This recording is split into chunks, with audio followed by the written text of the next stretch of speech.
जिस जमाने में केजरीवाल जी मफलर लपेट के और मुझे चाहिए जन लोकपाल वाली टोपी पहन के टीवी पे आते थे, तो बरखा दत्त को दिया गया उनका इंटरव्यू अवेलेबल है, जिसमें कह रहे हैं बताइए हमको अर्बन नक्सल कहा जा रहा है, क्या मैं नक्सल हूं?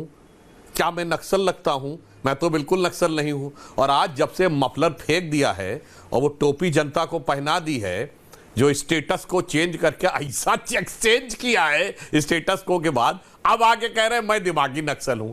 भाई साहब, साल के अंदर किसी आदमी के स्टेटमेंट में इतना बड़ा अंतर अगर देखना हो तो आपको देखना चाहिए। और फिर यह भी बताना चाहता हूं, आपकी पार्टी तो अद्भुत है। आपकी पार्टी ने तो क्या व्यवस्था को चैलेंज किया था कि हम मकान में नहीं, हम तो 2 कमरे के मकान में रहेंगे, मुख्यमंत्री आवास नहीं चाहिए, तो शीश महल ले लिया। आपके पार्टी ने, अब छोड़िए वो सब बातें कि वो वैगन आर कार कहां गई, जब पहली बार शपथ लेने आए थे तो सब मेट्रो में आए थे, गाड़ी नहीं लेंगे और वो बंदूक नहीं लेंगे, सिक्योरिटी नहीं लेंगे, फलाना ढिमाका। और एकमात्र नेता थे जिसके पास 2 राज्यों की Z+ सिक्योरिटी थी, 2 राज्यों की Z+ सिक्योरिटी, पंजाब की और दिल्ली की।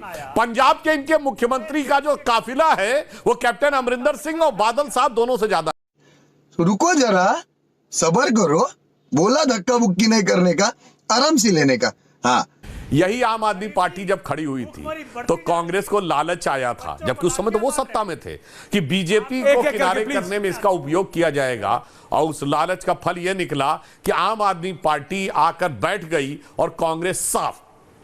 कांग्रेस पिछले 6 चुनावों में 3 लोकसभा और 3 विधानसभा में 0-0-0-0 पे दिल्ली में है। यही इनका हश्र हो सकता है। इनको लगता है कि कॉकरोच जनता पार्टी या कुछ नए का हम समर्थन कर लेंगे, या दिमागी नक्सल पे। भाई साहब, आपको समझ में नहीं आता बोला कब गया? चिदंबरम साहब ने खुद कह दिया कि मैं दिमागी नक्सल हूं, मुझे दिमागी नक्सल होने पे गर्व है। और ऐश्वर्य कपूर जी बताना चाहता हूं दिमागी नक्सल होता क्या है।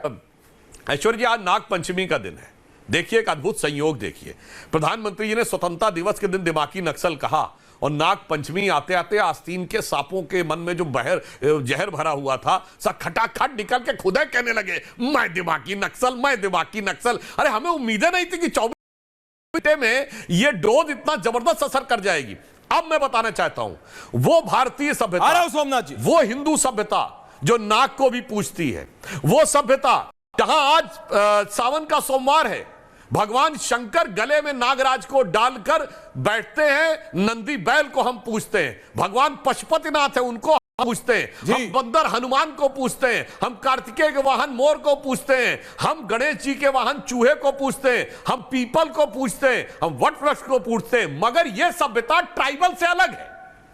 गौर सुनिए लाखों दर्शक, यह सभ्यता जो कण कण में प्रकृति को पूजती है वो तो ट्राइबल से अलग है, मगर एक मजहब और एक रिलीजन जिसका कोई भगवान से, कोई मैसेंजर, कोई कनेक्शन नहीं है ट्राइबल से, वन से, किसी से, उसमें परिवर्तित होने के बाद ट्राइबल संस्कृति बची रहेगी। जिसको यह समझ में आता है वो है दिमागी नक्सल। जो आपने ट्राइबल वाली बात कही वो मैं सब प्रमाण बोल रहा हूं कि सिर्फ और सिर्फ हमारे यहां। और मैं एक और बात बता दूं, सारे दर्शक समझ लें, जिसमें साहब नजर आता है, जिसको ओसामा में जी नजर आता है, जिसको जाकिर नायक में शांति का मसीहा नजर आता है, जिसको याकूब मेनन में जुडिशियल किलिंग नजर आती है, जिसको बुरहान वानी में भटका हुआ नौजवान नजर आता है, जिसको अफजल गुरु में हालात का मारा नजर आता है, जिसको इशरत जहां में बेटी नजर आती है, और भारत के सेना अध्यक्ष में सड़क छाप गुंडा नजर आता है और सर्जिकल स्ट्राइक का सबूत मांगता है, वो है